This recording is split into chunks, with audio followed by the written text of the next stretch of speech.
Hello and welcome to Meals with Maria. It is time for some more rice and beans and more beans and rice because our last video on rice and beans was a huge hit and I know that we need more recipes because gotta save that money. I keep saying budget savers. It's not a budget, maybe it's saving your budget, but I think that it's either a budget meal or it's a money saving meal, but I don't know that it's a budget saver. But either way, beans and rice are awesome. We're gonna have 3 amazing recipes on those. I have a lot of bananas back here because it was a great 2022 mistake where I purchased 10 bananas, or so what I thought was 10 bananas. It was in fact 10 bunches of bananas. So maybe we make a banana video. I don't know. Comment if you want to do a banana video. Maybe that would be fun. But today we have beans and I'm excited to show them to you, so enjoy. So the first recipe we're gonna make is a vegetarian black bean enchilada, and we are gonna make homemade enchilada sauce because it's cheap and easy. This recipe is from Skinny Taste. You wanna start off by putting oil in the bottom of a pan. You can use whatever oil you want. I used a half a teaspoon of olive oil. And then you wanna use 2 cloves of garlic, minced, grated, chopped, however you want to mince it up. I happen to be using my microplane this time, and I know in my last video I was like, I'm gonna chop it by hand. Yeah, that's not gonna happen. Not every time, at least. I'll take the garlic for a minute and then add 1.5 cups of canned tomato sauce, or I just use like marinara sauce and it still tasted good, so whatever you have on hand. 3/4 cup of chicken broth or bouillon, whatever you have on hand. 1 tablespoon of chipotle chilies and adobo sauce, chopped. Now I know this might not be something that everyone has around the house, but it's definitely something I recommend stocking up on because like tomato paste, once you're done using it, it comes in like a small can, but you only need a little bit of it. You can put it in the freezer and use it another time. For spices, we're adding a half a teaspoon of chili powder, and it says a half a teaspoon of cumin. I actually happened to be out of cumin, so I used coriander because I don't know, it seemed similar to me, and the sauce still tasted good. So the good thing about enchilada sauce is that it's pretty forgiving, and it will taste good because you have your chili flavor, you have your chipotle flavor, and you have your tomato sauce, and that's delicious as it is. I'm gonna bring that to a boil and let it simmer for 7 to 10 minutes. Now while that's cooking, I'm gonna get started on my vegetarian enchiladas. Add 2 tablespoons of olive oil, or again, whatever oil you have, over medium heat in a large skillet. To that, you want to add 1 cup of chopped red onion. I think that a regular yellow onion would do just fine here, and if you didn't have onion, you could use onion powder as well. There are a lot of options that can make this a more budget-friendly meal, so I am using fresh onion, and I'm going to use fresh chopped red bell pepper and fresh chopped broccoli.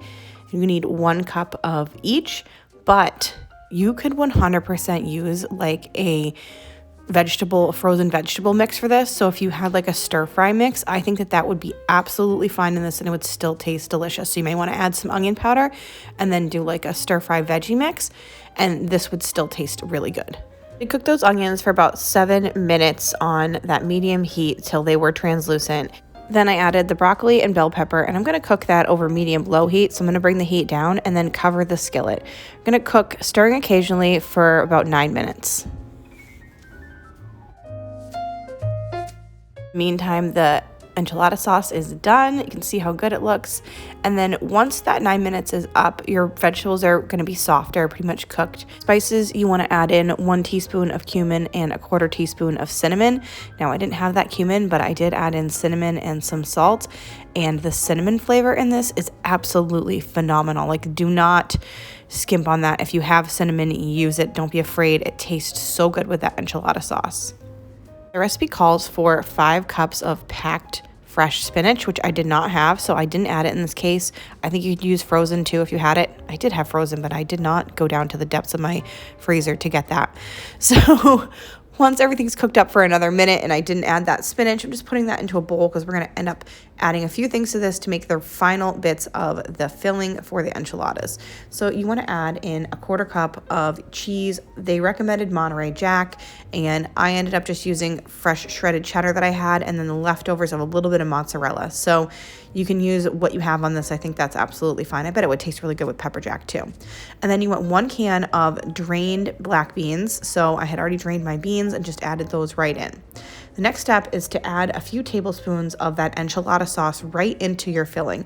And there's just so much flavor in this. This was absolutely amazing. Like, I know it's a very veggie packed bean dish, and maybe it might concern you if you're not a huge veggie person, but my husband does not love vegetables, and he was like, this is actually really good. So I think it's one of those secret veggie dishes that, you know, don't be afraid to serve to someone who may generally say, oh no, that's not for me. You can hide those veggies in there. Grease a 13x9 pan, and then you're going to want to add a 1/4 cup of that enchilada sauce in there, which I forgot to do. So you can see I'm also using my Dollar Tree tortillas, because those are great for something like this, and they are so cheap. So totally forgot to add the sauce to the bottom, but that's okay. I went back and added it later, and they were still very good. So if you forget that portion, you can always go back. That's a great thing about a recipe like this. It's pretty forgiving. This recipe makes 8 8-inch tortillas, so whatever type of tortilla you have is totally fine. You want to fill the tortilla down the middle with the mix. You want to do about 1/2 cup for each tortilla, and then roll it up and place it seam down. So just showing you my mistake, I pulled all of those rolled up enchiladas out. I put a 1/4 cup of sauce in the bottom of the pan and spread that around, and then put the tortillas back on top of the enchilada sauce so that it didn't stick to the bottom. And I do think this part's important because a lot of the flavor and the way that the enchiladas turn out is it's kind of like a soggier bottom to the enchilada, but the flavor is so good. So don't be afraid of that. I know soggy is usually like a bad word, but as far as enchiladas go, you kind of want that sauce to be on the bottom of them. So do not skip this step.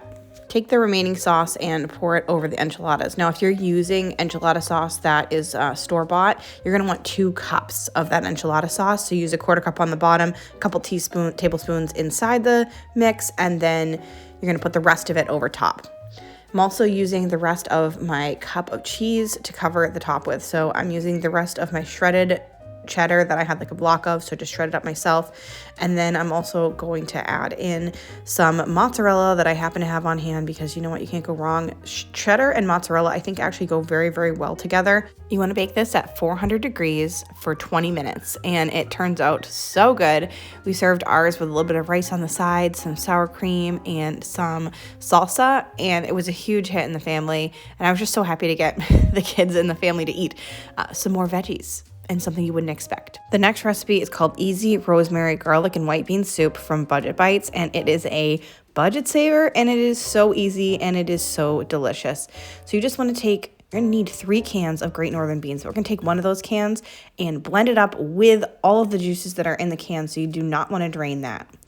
I'm just using my NutriBullet to do this, but you can use like a regular blender, or even if you didn't have something like that, you can just mash them around. Obviously the puree is going to make it thicker and give you a better flavor, but I think this would still taste very, very good if you just mashed up some of your beans, and that would be just fine.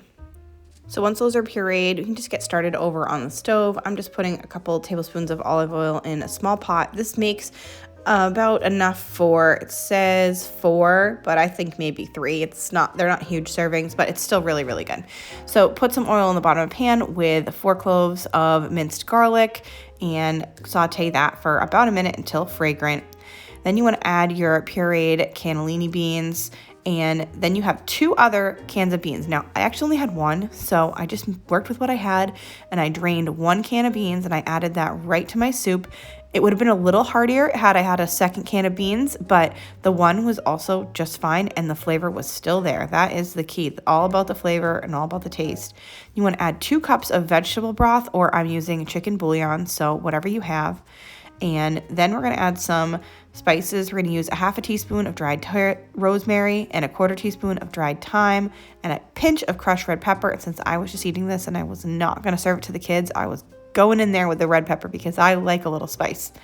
And then you want to add fresh cracked black pepper if you'd like to taste. And we're almost done. And this has been fast, right?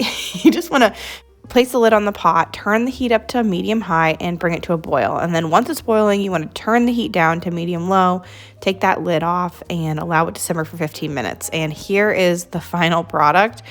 Wow, this was such a good lunch. It's so, so, so delicious. It's insanely cheap, and it's a great base too. That's what a lot of the people in the comments were saying. Like, you could just add chicken to this. You could add extra different types of beans. There is a lot of flavor. You could add vegetables.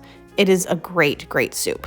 In this next recipe, we are working with tortillas again. So you can use whatever type of tortillas you have. We are making beans, rice, and cheese burritos. Like simple but delicious. I have a can of refried beans from Aldi. I have a cup of shredded cheddar cheese, and I have a package of Spanish rice. So you can make Spanish rice however you like. You can make it from scratch. You can make it from like a rice-a-roni. I just happen to have that microwave packet, so it made it easy for me. We're just going to roll up these burritos. It's that simple. So first you want to start by putting your tortillas in the microwave for about 20 seconds just to soften them up. And then at the bottom of the tortilla, you want to add a little bit of refried beans, some rice, and then some cheese. We're going to roll them up by rolling in the left and right side of the tortilla. And then we're going to roll them from the bottom and tuck the edge under. Now, there are a few options that you can do now that you've made your delicious burrito. You can cook them right away. That's what I did. I ended up putting them in a pan and I cooked them at 350 degrees for 15 minutes and they were absolutely perfect. And I sprinkled a little cheddar cheese over the top and they were a great dinner.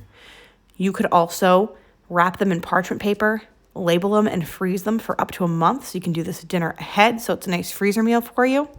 Or you can take them and you can actually pan fry them. So I love a burrito when you put it in on your pan with a little bit of oil. So it's kind of like a grilled stuffed burrito from, I don't know, maybe Taco Bell. That's what that reminds me of. And that is such a good option too. So these are just so easy. It's such a great way to use refried beans. And it's nice because it's not like the ones that you buy in the freezer section and they're just kind of like wah wah. Those, they hold up really well and you know that they're homemade. So that's it for this video. Those are some more rice and beans for you. I want to thank you all so much for watching this video. Make sure to like it, especially if you want to see more rice and beans or more budget videos. Give this video a thumbs up. Subscribe if you want to see more. I'm posting 3 times a week. And I just want to thank you all so much for watching, and I'll see you all very soon.